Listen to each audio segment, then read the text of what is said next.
o que Pedro viveu. Ele viu, ele presenciou coisas, ele ouviu coisas de Jesus que ninguém ouviu. Para trás de mim, Satanás. Rapaz, se eu falar isso com um discípulo aqui, provavelmente o cara nem volta. O senhor me chamou de Satanás? Satanás é o Senhor, sua mãe. Jesus falou: ô Pedro, amanhã você vai me negar 3 vezes. Ele falou: vou nada. Ele falou: vamos ver, antes que o galo cante, você me nega 3 vezes. Pare e pense na história que este cara viveu. Ele viu a transfiguração, ele presenciou, experimentou coisas extraordinárias. Sabe por quê? Porque ele aceitou o convite. Não foi fácil para Pedro, não foi. Tanto não foi fácil que Pedro volta a pescar, achando que não tinha mais possibilidade dele seguir. Mas ele andou sobre as águas. Ele teve o privilégio de ver Moisés e Elias na transfiguração. Ele viu milagres acontecer na sua casa, no seu barco, na sua vida, por causa do seu nível de entrega.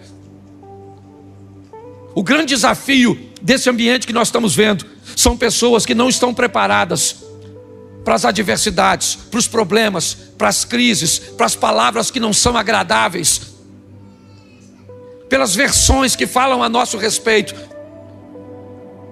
às vezes não serem tão confortáveis. Quando pessoas falarem de você, 2 coisas podem acontecer: elas podem estar falando verdades, e quando alguém falar de você verdades que precisam reposicionar você, não se preocupe, reposicione-se. Mas o que elas podem falar de você é mentira. Então, a única forma de falar de seus erros será mentira a seu respeito. Nós precisamos entender e vivenciar isso. A vida cristã não é para amadores, como a turma tem brincado. Não é para gente mole, não. Lá vai o Pedro, é verdade. É muito legal estar vivendo aquilo tudo, sim. Mas vai ver onde eles andavam, onde eles sentavam para comer. Vai ver onde eles dormiam. Vai ver se eles eram bem recebidos em todos os lares. Vai ver quando Jesus entrava num ambiente que Pedro ficava de fora, o que é que as pessoas vinham conversar com ele?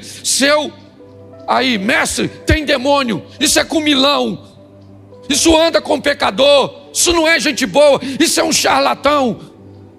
Isso, você acha que é só você que hoje ouve falar da igreja, ou mal da igreja, ou mal de Jesus? Não. Pessoas que vão andar com ele sempre tiveram que sobreviver a tudo isso. Nós precisamos entender isso. Pedro está lá, é verdade, aproveitando oportunidades de andar sobre as águas. E eu gosto disso. Mateus 14, a partir do 22. Jesus disse aos discípulos: vão para o outro lado, que eu vou mais tarde, eu vou despedir a multidão primeiro. Eles vão, escurece, Jesus não aparece, o vento é contrário, há uma dificuldade. Preste atenção, Marcos capítulo 4, a partir do verso 35, Jesus repreende o vento e o mar, o que indica que ele tem autoridade sobre vento e mar. Mateus 14, 22, ele manda os discípulos atravessarem o mar e o vento era contrário. Aquele que manda eles irem, não avisa o vento, que é para cooperar, porque Jesus não está querendo cooperação para aqueles discípulos. Jesus está dificultando para eles, porque está forjando eles, porque está preparando eles. Sabe por que seu casamento enfrenta a crise? Não é para você se divorciar, é para você se tornar um homem melhor, uma mulher melhor. Sabe por que você precisa enfrentar adversidades financeiras e muitas vezes passar um período com poucos recursos? Que é para você aprender que a mão do Senhor é a seu favor, e você precisa aprender a gerenciar as coisas. Mas não, todas as vezes que a oposição vem, nós achamos que ela vai nos destruir. Jesus está forjando os seus discípulos, está lá, todos eles, 3 horas da manhã, tudo escuro, envoltos, molhados, preocupados. Quando de repente aparece andando sobre as águas, ele As pessoas gritam: é um fantasma, tem alguém andando sobre as águas, isso é um absurdo. E Jesus disse: calma, gente, sou eu. Calma, sou eu. Estava lá Pedro, Tiago, João, André, Filipe, certo? Bartolomeu. Estava lá Judas Iscariotes. Estavam lá todos os discípulos. Todos estão vendo um vulto andando sobre as águas. E esse vulto que está sobre as águas, ele está dizendo uma coisa: eu sou Jesus. Ele dizia o quê? Repita para mim. O que é que o vulto dizia? Eu sou Jesus. Está lá para todo mundo. O culto hoje está para todo mundo. Jesus está aqui para todo mundo. O Espírito Santo está para todo mundo. A palavra está para todo mundo. O louvor está para todo mundo. A apresentação do bebê foi para todo mundo. Mas que oportunidade é essa que todos podem receber? Naquele ambiente onde todos estão vendo a mesma coisa, Pedro disse: Senhor, se é o Senhor, eu quero andar em cima da água. Eu quero andar sobre as águas. Eu quero andar sobre as águas. Jesus disse: se você quer andar sobre as águas, então saia do barco e ande sobre as águas. Não vai dar para você andar sobre as águas dentro do barco. Pedro vai lá fora para viver o que ninguém está vivendo. Pedro vai lá fora para provar o que ninguém está provando. Pedro vai lá fora para ter a experiência que ninguém está tendo. Sabe qual é o grande problema, irmãos? É que nós queremos experiências de pessoas que fazem coisas que nós não fazemos. Nós queremos viver coisas extraordinárias, mas nós não fazemos nada de extraordinário. Nós queremos viver o incrível, provar o sensacional, gostamos das experiências dos outros, mas sequer imaginamos o que pessoas fazem para viver tais experiências. O que nós sabemos é que somos frágeis e que há alguma vantagem nessa pessoa que nós ainda não descobrimos, por isso que ela vive coisa que nós não vivemos. Não é assim que funciona. Estamos aqui e a oportunidade é para todos. Deus não tem filhos preferidos. Mas pessoas saem daqui para tomar decisões diferentes das outras. E decisões, elas geram, né, movimentos e reações a nosso favor ou contra nós. Pedro sai e anda sobre as águas, e 11 discípulos ficam olhando o Pedro andando sobre as águas. Porque Jesus gostava mais de Pedro? Não. Porque Jesus preferia Pedro? Não. Porque Pedro foi o primeiro papa? Não. Porque Pedro não tem a ver com o que Pedro era para Jesus. Tinha a ver o que Pedro era capaz de fazer por aquele momento. Nós precisamos olhar nossa vida numa perspectiva mais ampla. Pedro disse: eu quero andar sobre as águas. Não tinha nada para fazer lá fora. Só tinha a experiência de voltar dali com um milagre. Poder dizer para todos: eu estava de noite num ambiente, eu já tinha vivido com ele uma pesca extraordinária, eu já tinha vivido com ele um milagre na minha casa. Mas ele me mostrou que no meio de tantos discípulos, alguns podem viver coisas muito particulares, simplesmente porque são capazes de fazer coisas que outros não fazem, se posicionar como outros não se posicionam. Pedro saiu do barco e andou sobre as águas, sim.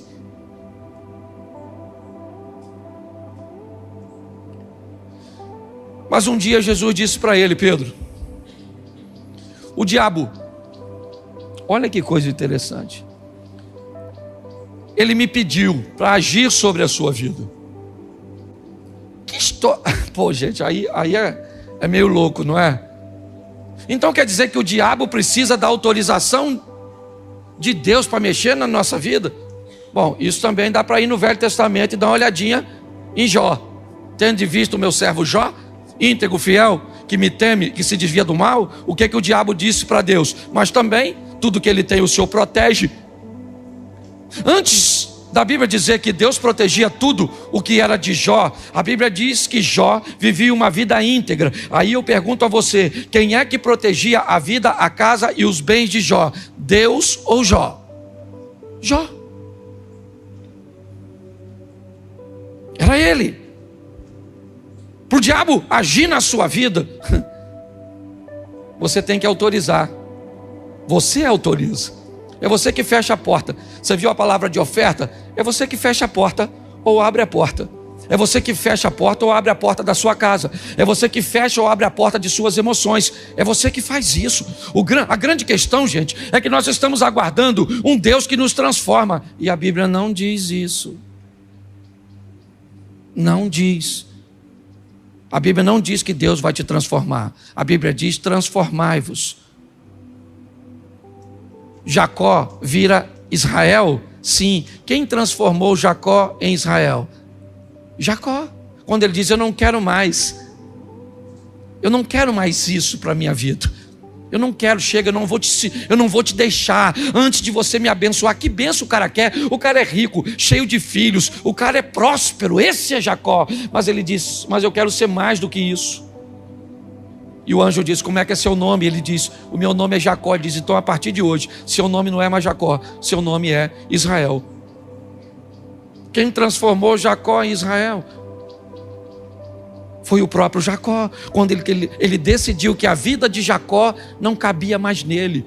Quando é que nós vamos olhar para a nossa vida, para o nosso casamento, para o nosso estilo, e vamos descobrir que ele não tem a ver com o nosso futuro, ele tem a ver até com o nosso passado. Mas chegou a hora de mudarmos de fase, de mudarmos de vida. Pedro vai viver isso, é isso que ele experimenta. Mas um dia Jesus explica a ele como as coisas são. Eu vou ter que morrer. E Jesus disse: então quem vocês dizem que eu sou? Quem? Uns disseram: o senhor é Elias, João Batista. E Jesus disse: Pedro, eu quero a sua opinião a meu respeito.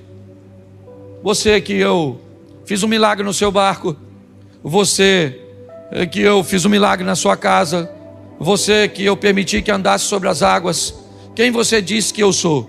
Pedro disse: o Senhor é o Cristo, o Filho de Deus vivo. O Senhor é o Salvador. Esse é o Senhor. O Senhor não é Elias, o Senhor não é João Batista, o Senhor não é Jeremias, o Senhor não é nenhum dos profetas do Velho Testamento. Jesus disse: bem fizeste tu, Simão Barjonas, que não respondesse segundo a carne e o sangue, mas o Espírito do meu Pai que está sobre você. Eu imagino Pedro falando: é isso aí, tá vendo? Espírito de Deus sobre mim. Espírito de Deus sobre mim. Oh. Jesus falou: mas eu preciso avisar vocês, eu vou morrer e o negócio vai ficar difícil, a chapa vai esquentar. Pedro falou: morrer nada, rapaz, faz isso não. Faz isso não. Morre não, Jesus. Jesus falou: ah, Satanás. Alguém deve ter falado: Satanás, certo? O cara estava cheio de Deus, agora já está cheio. O Pedro, imagine nós, certo? Jesus falou para ele mais à frente: antes do galo cantar, você me nega 3 vezes. Pedro falou: aí, nego nada, fique tranquilo, eu morro com o senhor. A guarda chegou, vazou todo mundo.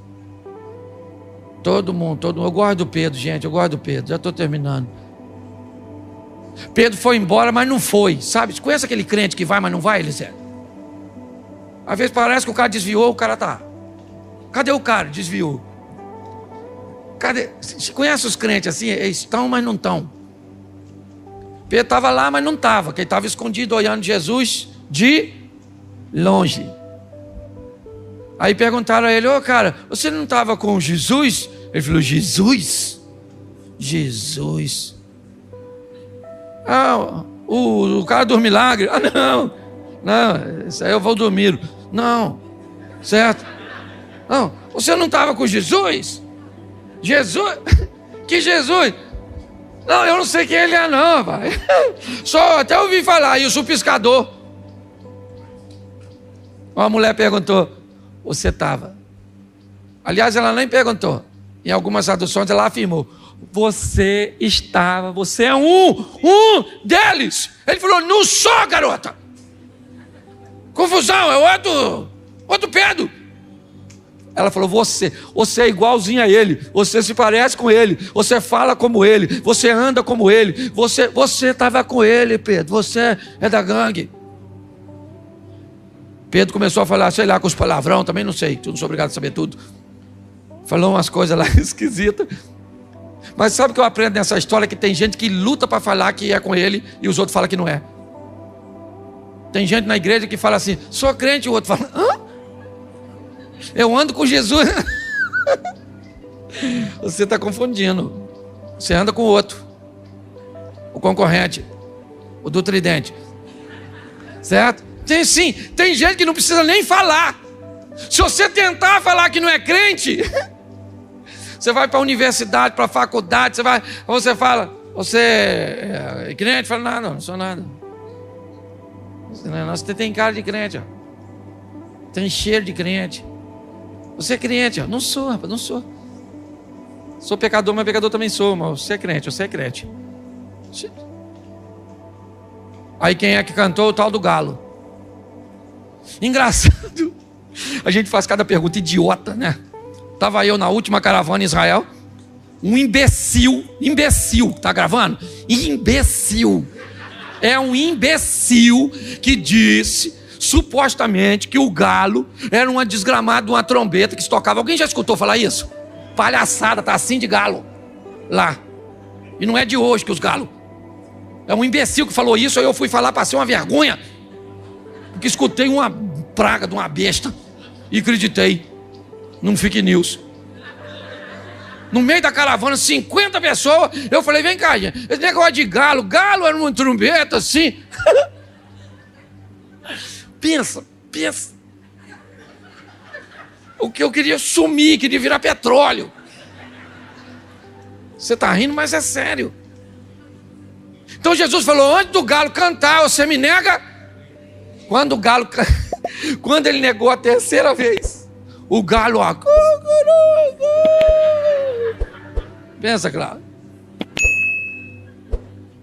Pensa a cara do Pedro. E Lucas diz que Jesus estava olhando para o Pedro. Depois você lê, que eu não vou nem falar onde, mas está logo na frente. Eu imagino Jesus olhando para o Pedro, logo depois que negou. Ah, Pedro, não sabe quem eu sou não, né? Estava morando na sua casa, infeliz. Lembra? Tudo bem que eu curei sua sogra, deve ser isso. Que deu um litígio entre a gente, ou não? Pedro voltou a pescar, gente. Chateado, aborrecido. Sabe? Voltou a pescar. Tá ele pescando, volta com o barco vazio de novo. Ô Pedro. Quando eles estão quase voltando, tem alguém lá na praia com a fogueirinha, com peixinho assado. Ó, só mexendo no peixinho. O João, que enxergava melhor que o Pedro, falou, ô Pedro, Jesus morreu, Pedro? Pois é. Aquele que está lá, eu acho que é ele. Pedro deve ter falado, nada, meu filho, tem tanta gente que parecendo com ele que já até me confundiram. João falou, Pedro, é o mestre. Aí Pedro não aguentou. Ele já pulou do barco, sempre estabanado. Já vai ele correndo, tudo para Pedro era no extremo, ou era tudo ou era nada. Ele era desse jeito. Mas Jesus sabia. Aí chegou lá do outro lado. Devia estar com medo também, né, gente? Se fosse eu não ia sozinho, igual Pedro foi. É ele, João. Mas ele não morreu, João? Não, vamos esperar para ir todo mundo junto, que é mais seguro, não é? Vai que é The Walking Dead, um negócio assim, né? Chegou lá, Jesus olhou para o Pedro e disse, Pedro, você me ama? Pedro deve ter lembrado. Deve ter pensado, amar eu amo, mas tem hora que é difícil. Jesus falou, então apacenta as minhas ovelhas, Pedro. Jesus pergunta de novo, Pedro, você me ama? Se usou 3 verbos diferentes, eu não vou entrar em questões disso, porque para mim não precisa. Pelo que eu estou entendendo, uma coisa era muito forte no interior de Pedro: as 3 vezes que ele negou. Então Jesus tinha que trazer o 3 novamente para tratar. E 3 vezes ele pergunta: você me ama, Pedro? E Pedro diz: o senhor sabe, mas não é fácil. E Jesus devia estar dizendo para ele que é fácil, eu não sei. Ou o que é fácil, certo? Eu sei que não é fácil, mas eu sei que vai valer a pena, Pedro. Apacenta as minhas ovelhas. Evangelho nunca foi para pessoa fraca. Não.